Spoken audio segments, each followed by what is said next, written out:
Hello everyone, welcome to the Buzz the Prey Manga. Today we continue the latest Global Freeze chapter, rewritten and edited by me in English for a smooth reading experience. All visuals and story flow are personally edited to give you the best manga style storytelling. Support the original creator by checking the official manga. So let's dive right into the today's chapter. Chapter 2633 The King's Dilemma. One Adam didn't take Zhang Yi and the others seriously at all. Why would he not take him seriously? He didn't even take it to heart. From the moment Zhang Yi and the others appeared on planet, Adam knew of their arrival. He hadn't confided in anyone for too long, and he hadn't created a perfect piece of work for too long. So now, even though he really wanted to capture these Earthlings as soon as possible and use them as materials for his ideal intelligent mechanical life form, he also wanted to talk to them for a while first. He simply extended a finger and lightly touched the air. An invisible ripple slowly spread outwards from his fingertips in all directions. The next moment, a transparent light membrane unfolded around him, like a dome materializing his thoughts, enveloping him within it.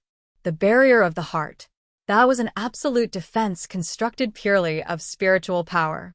Its operating logic was completely different from that of the Taishu bathing robe. It did not rely on the netherworld or on spatial folding. It only relied on overwhelming energy density to block all possible invasion paths. Zhang Yi's divine essence trembled slightly involuntarily. The soul of the Green Knight, boss, is dead, but his body remains alive. This body then possesses the ability to warn of danger. It is emitting fear. At this moment, Zhang Yi suddenly realized that he could no longer leave this area. Because of a single thought by Adam, the entire space was completely sealed off. Everyone's expression changed, and Zhang Yi's gaze also became more serious. But I don't want to die so easily. What does death matter? Adam asked, can we be resurrected after death? As long as a piece of memory code is retained, we can be resurrected even with the crudest of machines. When you die, your souls will simply return to the land of the dead. Although Adam kept saying this, he never actually went out. Zhang Yi had drawn everyone into a shadow. He knew that his opponents already knew all his abilities, but he still held his sword and stared coldly ahead. He knew that Adam wanted to do something more.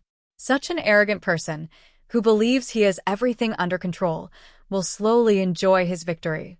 Sure enough, Adam stretched out his hand, and a string of densely packed black and white particles emanated from his palm, quickly assembling into an exquisite chair. He placed the chair on the spire of a tall tower and then sat down gracefully.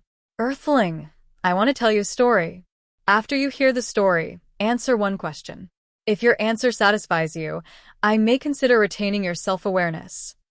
Stay in Tiantong Tower and be a servant of the Lord. Zhang Yi narrowed his eyes slightly, neither agreeing nor refusing. When the other party takes the initiative to do something, it is easy to reveal a flaw. He's always played a defensive game, so it might be worth listening to his story. Adam spoke, slowly recounting an ancient story from the planet, once belonging to the Sand Raider civilization. A long, long time ago, his voice was languid.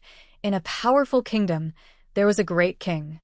He was intelligent and brave, and built his kingdom into a powerful and prosperous one. But this king had a flaw. He didn't trust anyone at all. His wife was gentle with him, but he suspected that she was only intimidated by his authority and did not truly love him.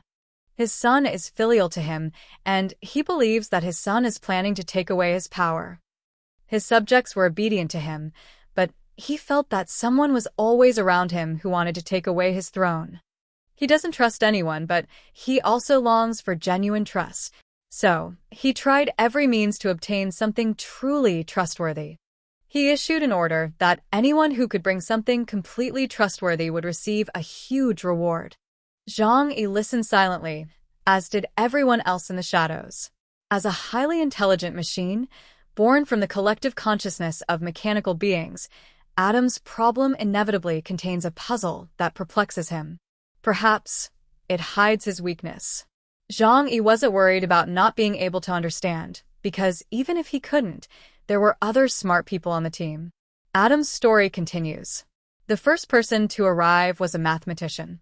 He presented the king with a set of profound mathematical books, telling him that only mathematics was truly trustworthy. The king summoned his wise men to fetch mathematics books, and they easily found numerous flaws in them. The usage of many formulas could not be verified. The second person to appear was a farmer who brought his own plow. He said that this plow had been with him for decades, that he knew it very well, and that he had complete trust in it. So the king ordered the farmers to cultivate the land next to the palace.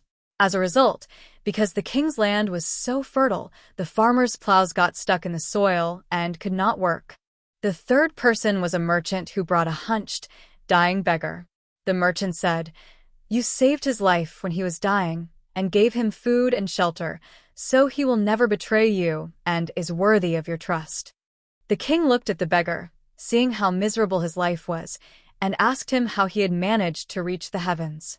The beggar recounted his story. His home was looted by bandits, his wife and children were brutally murdered, and he himself nearly died in their clutches. The king then said, "I can help you get revenge, but you must slander the merchant who saved you. Therefore, the outcome of this matter is self-evident." The fourth person was a mother who brought her daughter and said to the king, "My daughter has been strictly disciplined by me since birth. She will not make any mistakes and is absolutely worthy of His Majesty's trust." The king asked the mother, "Has your daughter never made a mistake?" The mother hesitated for a moment before replying. She had made 2 mistakes, but she had corrected them both under the guidance of her father. So the king ordered that his daughter be placed in the palace and that no one be allowed to discipline her so that she could do whatever she pleased. A month later, the girl became no different from other girls. The king was furious that all the trustworthy items brought by 4 different people failed to work. He offered a wider reward for trustworthy individuals and increased the amount of the reward. Finally, some learned and insightful people came before him. The next 2 people to arrive were an economist and a philosopher. The economist presented the king with an economic report and gave him a lengthy analysis of the laws of economics. The philosopher then took out a mirror, in which the king's face was reflected. The philosopher said, "Your Majesty, in this world, the only person you can absolutely trust is yourself." Chapter 2630 for the King's Dilemma to the King, seeing the economic analysis table presented by the economist and reading the economist's eloquent explanation of his economic views, asked, "The data you provided is based on analysis of things that have already happened, but I haven't seen any accurate predictions about the future. Can you tell me now exactly how much the kingdom will receive next year?" The economists were speechless, because even the king could not predict the exact outcome of the kingdom's conquest based on existing patterns, and ultimately the king was also driven out of the palace. As for the philosopher who came with the mirror, the king immediately ordered him to be severely whipped. The philosopher angrily shouted, "This is not fair, because I have already given you the correct answer." But the king replied, "Since you say that the only person I can completely trust is myself, then I should stand firm in my decision and give you a good whipping." The philosopher was immediately speechless. His cleverness had backfired. Later, many more things were brought by people who thought they were absolutely trustworthy, but they were all found to have flaws. Finally, the wise men around the king discussed the matter for a long time and came up with a solution. Adam's story is very long, and I haven't talked to him about it for a long time, so I really enjoy this kind of slow, intimate conversation. Zhang Yi and the others listened attentively, trying their best to capture the key information in the words. Even now, no one understands the meaning behind Adam telling the story. The story suddenly took a turn when spoke again. Adam squinted, his gaze drifting towards the distant sky, to the star-forming body that was tightly bound by chains. That was the prison that sealed off the civilization of the Sand Raiders, a cage for countless spirits, and also their place of eternal life. The wise men said to the king, "Your Majesty, no one in this world can be completely trusted by you, but you can create it yourself." Therefore, they suggested to the king that they gather all the wisdom of the people to create a puppet that would be completely obedient to the king and would never betray him. When Zhang Yi heard this, A glint of light flashed in his eyes. I vaguely sensed something. The story of Adam continues. So, this powerful and wise king ordered the entire nation to create such a puppet. It was crafted by artisans from all over the country using the finest materials. All the wise men infused their wisdom into the puppets, granting them extraordinary skills. Soon the puppet was created to act according to the king's orders. On the battlefield, it possesses strong power, which can easily defeat the imperial army. In the kingdom of, whenever encounters any problem that they cannot handle, they will seek as help and will solve it one by one. His wisdom is unmatched, and his strength is unparalleled. Moreover, wise men continuously added various technologies and knowledge to it, making it more and more perfect. Hearing this, Zhang Yi was able to determine what Adam meant by past and puppet in his words. The king refers to the Sand Raiders civilization, which created the superintelligent beings like the Sand Raiders and Eve, while the puppet refers to the Sand Raiders themselves. Adam continued telling the story. Later, the puppet was made the most beloved in the entire kingdom, but his loyalty to the king and his people remained unchanged. He did his utmost to fulfill all the king's commands. However, its exceptional abilities gradually made the king feel threatened. Because when the ministers encounter trouble, they no longer consult the puppet ruler, but instead directly ask for his opinion. The puppet was stronger and smarter than the king, and it possessed immortality, while the king grew old day by day. Finally, one day, the king summoned the puppet to his side. The puppet said, "Now we love you more than I do."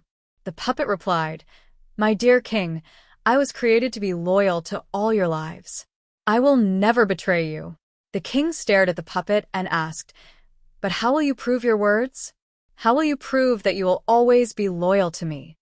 The puppet said, "You may immediately order me to step into the blazing furnace.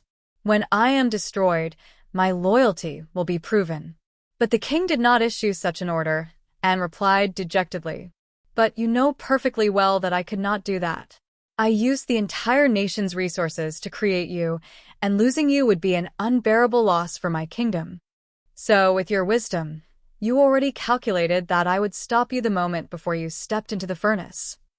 The puppet stood there silently, saying nothing more. Proving one's absolute loyalty seems to be an unsolvable problem. The old king looked at the puppet before him and suddenly slumped down on the ground.